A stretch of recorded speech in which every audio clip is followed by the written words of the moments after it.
ដូចជាអំពីបំបត្តិជាតិពុលនៅក្នុងថ្លើមដែលភាសាអង់គ្លេសគេហៅថា How to use appetite toxicity បាទនៅពេលបច្ចុប្បន្ននេះបញ្ហាជាតិពុលក្នុងថ្លើមជាបញ្ហាដែលមានញឹកញាប់ហើយប្រឈមខ្លាំងដោយសារកត្តាជាច្រើនបងចង់ដឹងថាតើការបំបត្តិជាតិពុលក្នុងថ្លើមយើងត្រូវធ្វើយ៉ាងដូចម្តេចខ្លះថ្លើមគឺជាសរីរាង្គធំបំផុតនៅក្នុងពោះរបស់មនុស្សគ្រប់គ្នាសរីរាង្គមួយនេះបំពេញមុខងារជាច្រើនសម្រាប់រាងកាយរបស់មនុស្សដូចជាមុខងារបន្សាបជាតិពុលនិងកំណកឈាមជាដើម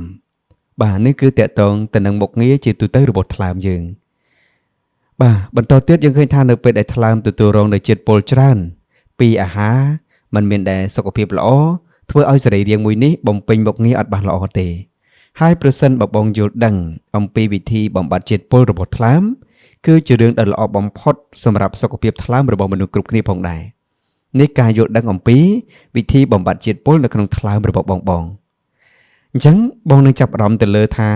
មុខងារថ្លើមគាត់មានតួនាទីមុខងារអីខ្លះបងតោះអញ្ចឹងសូមបងស្ដាប់ជាមួយនឹងខ្ញុំទាំងអស់គ្នាអញ្ចឹងមុខងាររបស់ថ្លើមទី1គឺមានតួនាទីផលិតទឹកប្រមាត់អញ្ចឹងទឹកប្រមាត់ដែលបងយកទៅរំលាយខ្លាញ់នៅក្នុងពោះវៀនបាទគឺតកតងជាមួយនឹងថ្លើមជាអ្នកផលិតណាបងបាទបន្តទៀតមុខងាររបស់ថ្លើមទី2គឺមានមុខងារផលិតនិងបំលែងជាតិស្ករ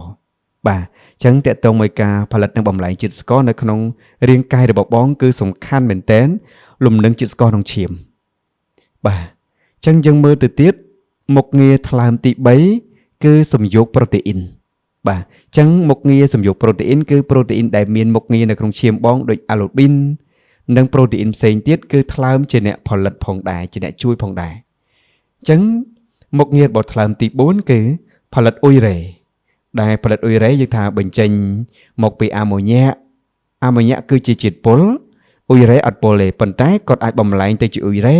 ហើយបញ្ចេញចោលតាមទឹកនោមទៅវិញបាទចំណុចទី5មុខងារទី5មកបងគឺបន្សាបជាតិពុលបាទជាតិពុលដែលបានមកពីអាហារជាតិពុលដែលបានមកពីថ្នាំដែលបងញ៉ាំ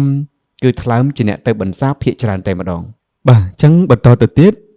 ចំណុចទី6មុខងារបំផ្លាញចោលនៅក្របឈាមក្រហមចាស់ដែលខូចខាតទៅហើយអញ្ចឹងក្របឈាមក្រហមដែលងាប់ទៅ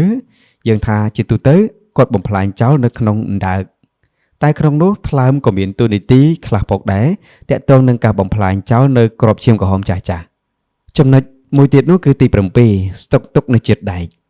អញ្ចឹងថ្លើមគឺជាសរីរាង្គមួយដែលស្តុកទុកនៅជាតិដែកដូចគ្នាផងដែរមុខងារទីថ្លើមទី8គឺចូលរួមនៅក្នុងកំណកឈាមក្នុងនោះគឺសូមចូលរួមនៅការផលិតនៅកំណកឈាមមួយចំនួនដែលតាក់ទងជាមួយនឹងការចូលរួមឲ្យឈាមកកអញ្ចឹងចំណុចទី9បងគឺផលិតសារធាតុខ្លាញ់បាទអញ្ចឹងសារធាតុខ្លាញ់ដែលប្រើនៅមុខងារមួយចំនួនគឺកើតចេញពីថ្លើមដូចគ្នាផងដែរអញ្ចឹងមុខងារសំខាន់ណាខ្ញុំផ្ដល់ជូនតែសំខាន់ណាទន្ទឹមនឹងនោះក៏បងយល់ដឹងអំពីវិធីបំបត្តិជាតិពុលក្នុងថ្លើមដែរ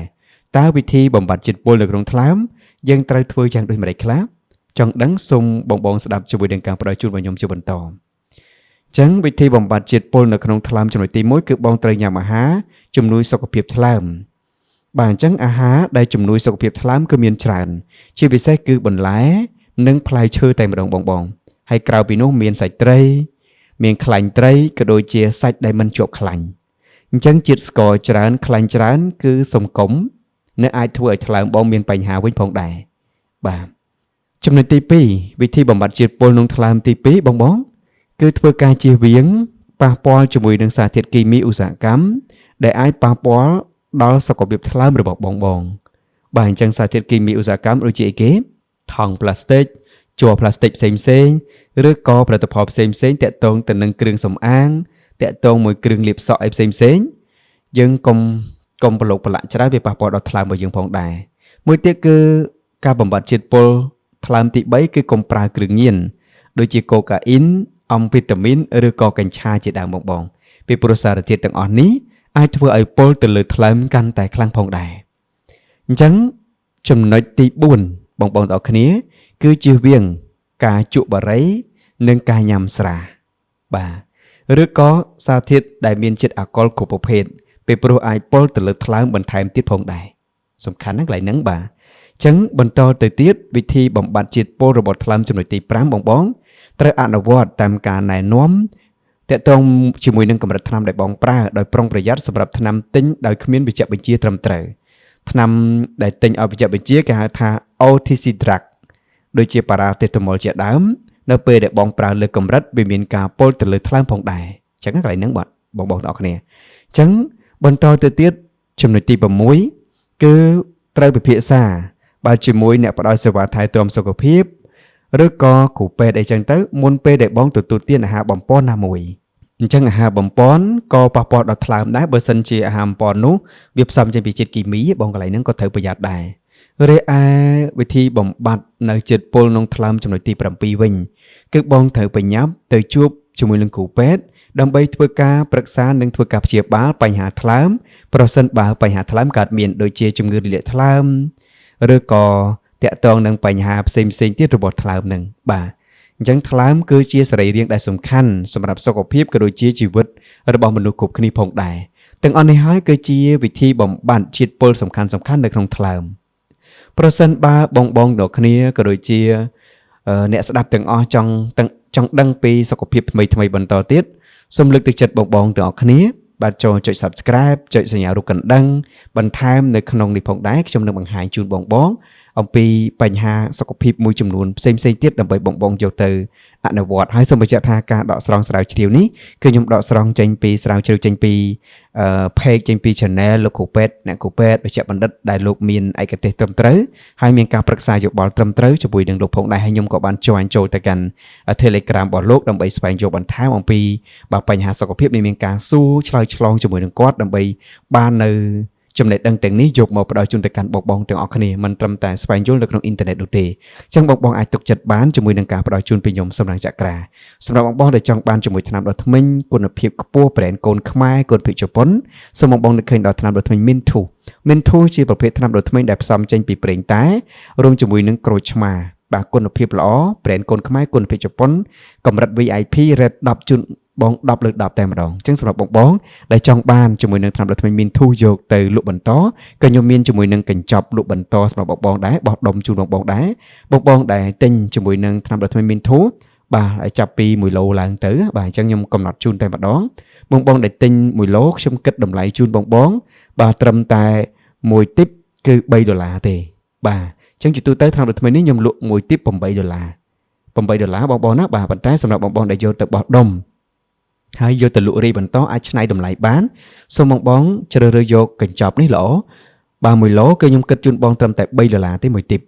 បើបងជ្រើសរើសយក2ឡូខ្ញុំគិតជូនបងត្រឹមតែ$2.50 សេនទេហើយបើសិនជាបងជ្រើសរើសដល់ទៅ1កេសគឺមានដល់ទៅ72ទីបខ្ញុំគិតជូនបងត្រឹមតែ1ទីបគឺ$2ទេហើយបើសិនជាបងយកដល់ទៅ5កេសខ្ញុំគិតជូនបង1កេសសំទោសខ្ញុំគិតជូនបង1ទីបតែ$1ជា80សេនទេហើយនៅក្នុងកេសនីមួយហ្នឹងគឺមានអាំងប៉ាវនៅក្នុងហ្នឹងអាំងប៉ាវចាប់ពី$10ដល់$50បញ្ជាក់ជូនបងណាការប្រម៉ូសិនក្នុងស្តុកនេះគឺផ្ដល់ជូនបងត្រឹមតែចាប់ថ្ងៃទី31ខែមិនិនានឹងឯងអញ្ចឹងសម្រាប់បងដែលចាប់អារម្មណ៍ចង់បានថ្នាំដុសធ្មេញប្រេនកូនខ្មែរគុណភាពជប៉ុនដែលមានឈ្មោះថា Mintu បាទសូមបងតាក់ទងមកកាន់លេខទូរស័ព្ទរបស់ខ្ញុំ012 90700 0887968 054បាទផ្ដល់ជូនទៅកាន់បងជាមួយនឹងតម្លៃស្តង់ដារធានាគុណភាពជូនតែម្ដងចង់ដឹងបងអាចទិញមួយទីបយកទៅប្រើសិនក៏បានដែរបបពិសោធន៍បងដែលបានឆ្លងកាត់ការប្រើជាមួយថ្នាំដុសធ្មេញ Mintu នេះហើយគាត់ប្រាប់តគ្នាហើយប្រើរហូតតែម្ដងកម្រិតនៃការប្រើប៉ិនគ្រប់ស្ដាយទេបងពោះដោះពពុះច្រើនហើយជួយសម្អាតមាត់ធ្មេញបានយ៉ាងល្អក្លិនប្រហើរបានចន្លោះពី6ទៅ12ម៉ោងសម្រាប់បងដែលប្រើពេលល្ងាចមុនចូលសម្រានព្រឹកឡើងអាចនឹងមិនចាំបាច់ប្រើទៀតក៏បានដែរមានពេលខ្លះបញ្ញាបើកតូបបើកហាងអីចឹងណាគឺនៅតែមានទុកចិត្តទំនុកចិត្តលើខ្លួនឯងមានន័យថាធ្មេញក្រអូបមាត់នៅតែមានភាពល្អប្រសើរនេះសម្រាប់បញ្ហាសុខភាពមាត់ធ្មេញខាងក្រៅរីឯបងដែលមានបញ្ហាសុខភាពមាត់ធ្មេញខាងក្នុងឬក៏មានបញ្ហាក្លិនជះពីក្នុងខ្ញុំមានជាមួយផលិតផលស្តង់ដាររបស់សហរដ្ឋអាមេរិកមួយដែលមានឈ្មោះថា Divo Plus ជាប្រភេទវីតាមីនដើម្បីជំនួយទៅលើបញ្ហាសុខភាពថ្លើមនិងជំនួយទៅលើបញ្ហាប្រព័ន្ធរំលាយអាហារហើយជាពិសេសសម្រាប់បងដែលមានមេរោគក្នុងថ្លើមសំទោសមេរោគក្នុងពោះវៀនមេរោគក្នុងកាពះហើយកកាពះបិទអត់ចិត្តក្លិនជះពីក្នុងមកតែម្ដងនោះសូមលើកទឹកចិត្តបងជ្រើសរើសជាមួយនឹង Divo Plus ក៏មានការប្រម៉ូសិនដែរទិញ Divo Plus មួយកំប៉ុងថែមថ្នាំដុសធ្មេញ Mintu មួយទីបប្រម៉ូសិននេះផ្ដល់ជូនទៅកាន់បងទាំងអស់គ្នា ចាប់អារម្មណ៍សូមតាក់ទងមកឥឡូវនេះ